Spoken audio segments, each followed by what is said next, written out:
대한민국이 옳은 방향으로 제대로 나가고 있는 것 같습니다. 다른 것보다 북한이 발작하고 있다는 것 자체가 안보에서만큼은 대한민국이 옳은 결정을 내리고 있다고 증명하고 있습니다. 지난 18일 북한은 동해상으로 화성 18형 ICBM을 발사하는 만행을 저질렀습니다. 이제는 사실상 북한이 지구 반대편의 미국까지 타격할 수 있는 ICBM과 핵탄두를 보유했다고 볼 수밖에 없습니다. 지금에 와서도 북한의 핵무기가 없다고 치부하는 건 손바닥으로 하늘을 가리는 꼴인데요. 그래서 준비했습니다. 오늘은 북한의 ICBM 기술 수준부터 가장 현실적인 대한민국의 대응 방법까지 알려드리겠습니다.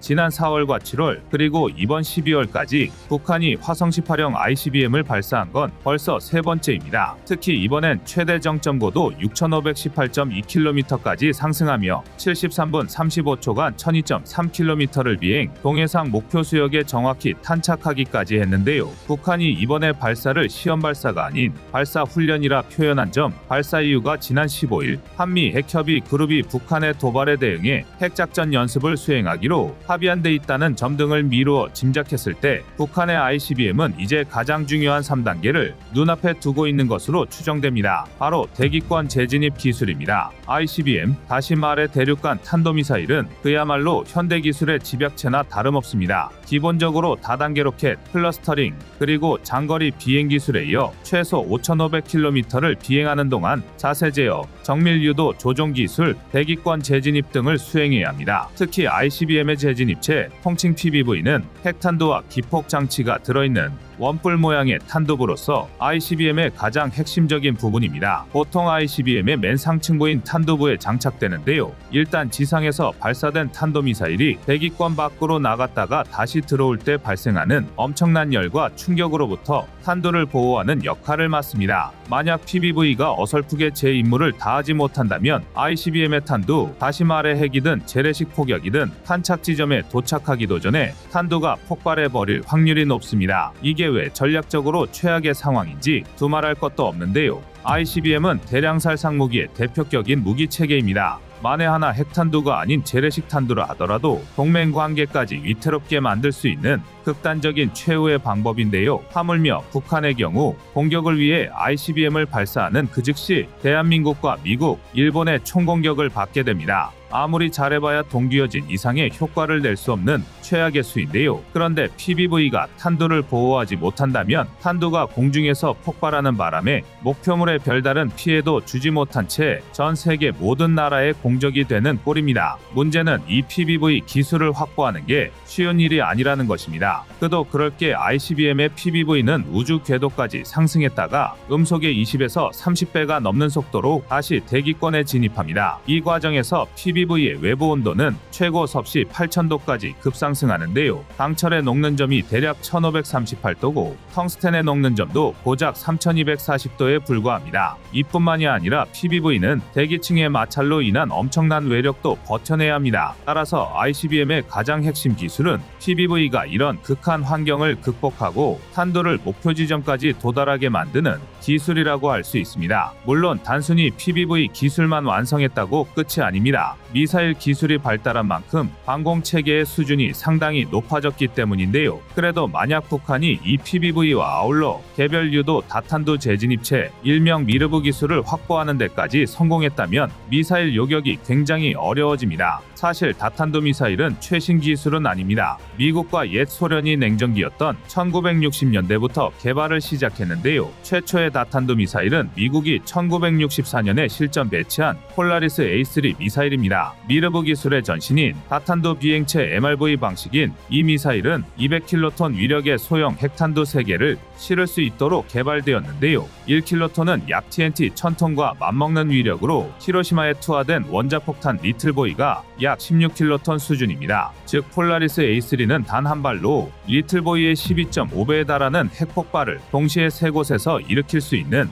핵미사일이었던 것입니다. 초기의 다탄두 미사일은 하나의 탄두부에 여러 개의 자탄을 실어 우주공간에서 대기권에 재진입하기 전에 마치 산탄총을 쏘듯이 자탄들을 흩뿌리는 단순한 방식에서 출발했습니다. 이와 같은 초기 자탄들 형태를 다탄두 재진입체라고 불렀습니다. 이후 이 MRV 기술은 보다 더 정교한 개별 유도 다탄두 재진입체로 진화하게 되는데요. 자탄들이 각각 서로 다른 표적을 공격하거나 혹은 같은 목표를 향해 자탄 여러 개가 동시에 혹은 시차를 두고 타격하도록 하는 방식으로 발전해 온 것입니다. 현재 미르브는 미국을 필두로 영국, 중국 등 주요 핵강대국들이 보유하고 있는데요. 이 중 가장 대표적인 게 폴라리스 A3에 이어 1970년 미국이 세계 최초로 전력화한 미르브 미니트맨 3입니다. 특히 이 미르브 기술은 차츰 개별 탄두의 높은 파괴력과 정확성을 추구하는 방향으로 발전하고 있는데요. 특히 하드타겟 살상 능력을 강화하는 추세입니다. 그동안 미국과 러시아, 중국 등은 액체연료 ICBM에서 SLBM으로 그리고 고체연료 ICBM에서 다탄두 미르브 순으로 진화를 거듭해왔습니다. 북한 역시 어떻게든 이 자리에 대가리라도 끼워 넣어보려고 발버둥 치는 만큼 미르브가 필요할 것이라는 전망이 우세합니다. 뿐만 아니라 미르브는 개별 탄두가 각기 다른 방향으로 분산되기 때문에 요격이 어려워서 상대방의 미사일 방어 능력을 약화할 수 있을 뿐 아니라 발사 차량의 수를 늘리지 않고도 하나의 미사일에 다수의 탄두를 탑재하기 때문에 북한으로서는 그만큼 입맛이 당길 수밖에 없는데요. 물론 미르브의 한계 역시 명확합니다. 미르브는 동시에 여러 개의 탄두가 제각기 다른 목표물을 향해 재진입하는 만큼 개별 탄두의 정확성이 반드시 보장돼야 합니다. 하지만 북한은 장거리 미사일의 정확성이 낮은 편인데다 미사일의 궤적을 추적할 수 있는 정밀 위성도 없는 상태라서 원형 공산 오차율이 천차만별일 것으로 전문가들은 내다보고 있습니다. 그나마 최근 만리경일 확보에 성공했다고 하지만 성능이 워낙 저열해서 구글맵 이상의 정확도를 기대하기는 어렵습니다. 이를 ICBM 미르브에 사용한다는 것 자체가 어불성설입니다. 특히 북한으로서는 다른 무기 체계들에 비해 기술적으로 오히려 더 많은 단계를 완료해야 하는 형편입니다. 추가 엔진 시험에 탄두 소형화 핵실험과 재진입 기술 확보 등 여러 기술적 단계가 선행되어야 하므로 현재의 기술력으로 북한이 미르브를 수년 내에 새로운 전략 무기로 선보이는 것은 언감생심무리라고 보는 것이 일반적인 견해입니다. 북한의 난제는 또 있습니다. 통상적으로 미르브에 탑재된 개별 탄두의 살상력은 단일 탄두 미사일보다 떨어지게 마련입니다. 따라서 전 세계적으로 사실상 미르브 개발을 우선순위에 놓기보다는 오히려 다양한 사거리의 단일 탄두 미사일이 더 선호되는 추세입니다. 실제로 중국의 경우도 개별 탄두의 낮은 표적 정확도를 탄두의 중량을 늘려 살상력을 강화하는 쪽으로 덮어보려고 했던 것이 그 증거입니다. 더군다나 중량이 큰 탄두를 여러 개 장착하기 위해서는 지금보다 더 추력이 강력한 엔진이 필요합니다. 이제야 간신히 ICBM 확보에 성공한 북한으로서는 기술 개발의 발광을 떨어도 부족할 텐데요.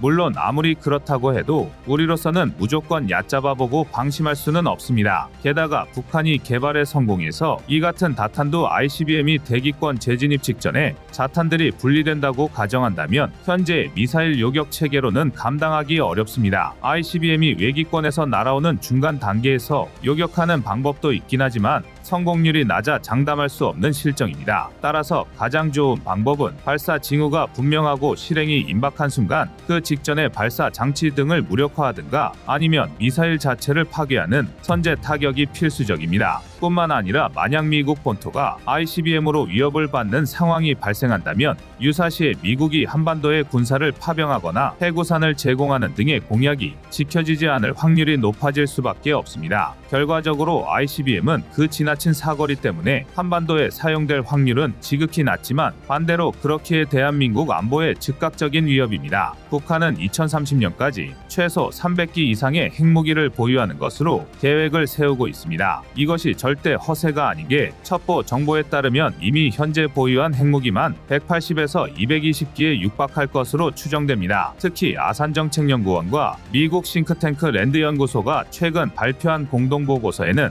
이런 내용이 고스란히 담겨 있습니다. 이 보고서는 2022년 말 북한이 직접 실전 배치를 공언한 단거리 탄도미사일 SRBM KN-25에 핵무기 180기 탑재가 가능할 것으로 평가했습니다. 또 다른 SRBM인 북한판 이스칸데르 스텔스 KN-23에는 100에서 150기의 핵무기를 탑재할 계획이 있는 것으로 평가하는 등 대한민국 전역을 사거리에 둔 이들 SRBM엔 소형화된 전술핵 탑재가 가능한 것으로 결론지었습니다. 결국 아직까지는 이를 방어하기 위해 미국의 힘이 필요한 것도 사실입니다. 따라서 우리 군 역시 북한의 발작을 제대로 치료할 처방약을 마련하는 중인데요. 한미 양국은 북한 핵공격 억제와 대응을 위한 구체적인 가이드라인을 만들고 내년 6월까지 일체형 확장 억제 해구산 체제를 완성하기로 결정했습니다. 특히 내년 한미 연합훈련에서는 양측이 같이 핵작전 시나리오를 상정한 훈련을 실시할 계획입니다. 이른바 핵연습인데요. 하지만 이는 임시방편일 수밖에 없습니다. 결국 가장 확실한 방법은 대한민국의 핵보유입니다. 무작정 갖자는 것이 아닙니다. 하지만 이미 우리는 전 국민적 공감도, 기술도 다 갖추고 있습니다. 최근 설문조사에 따르면 응답자의 절반 이상이 대한민국 자체 핵무장에 찬성했습니다. 해당 조사에서 대한민국의 자체 핵무장 찬성 비율은 전체의 56.5%로 절반을 웃돌았습니다. 반면 반대는 40.8%였는데요. 찬성 이유로는 북핵 위험 맞대응이 45.2%로 가장 많았습니다. 다음으로 남북한 핵보유 균형 23.3%, 유사시 미국의 해구산에 대한 신뢰성 부족 17.0% 등이 뒤를 이었는데요. 전반적으로 위기에 대한 대응과 해구산에 대한 신뢰도 부족이 핵무장에 대한 공감을 불러일으키고 있습니다. 오죽하면 미 CSIS 역시 이미 대한민국이 핵보유를 은밀히 추진 중일 것이라 추측하기도 했을 정도입니다. CSIS는 한미 확장억제 협의의 다음 단계라는 보고서를 통해 이미 대한민국의 핵보유가 물밑에서 진행되고 있다고 추정했습니다. 해당 보고서의 사실 여부는 확인할 수 없지만 이제 분명한 건 대한민국도 본격적인 논의를 시작해야 한다는 사실입니다. 손을 더럽히지 않는 이상 오물을 청소할 방법은 없는데요. 다만 문제는 이제 막 국제무대 핵심 등장인물로 떠오른 대한민국이 핵 개발에 돌입했을 시 국제적 압박을 어떻게 견디느냐일 것입니다. 여러분의 생각은 어떠신가요? 이상 꺼리튜브였습니다. 안녕하세요, 꺼리튜브입니다. 그동안 보내주신 사랑과 응원으로 1편 출간에 이어 이번에 꺼리튜브의 새로운 신작 세상에 밝혀지지 않은 현대무기 비하를 출간했습니다. 내용이 어려워 쉽게 다가서지 못했던 군사무기 이야기를 남녀노소 누구나 편하게 이해할 수 있도록 모아봤는데요. 그 누구도 알 수 없던 현대무기 비하의 숨겨진 이야기를 이제 온라인 서점이나 가까운 서점에서 만나볼 수 있습니다. 또 전문적인 군사무기 이야기를 알고 싶다면 꺼리튜브 1편인 대한민국 육해공 군사무기도 준비되어 있습니다.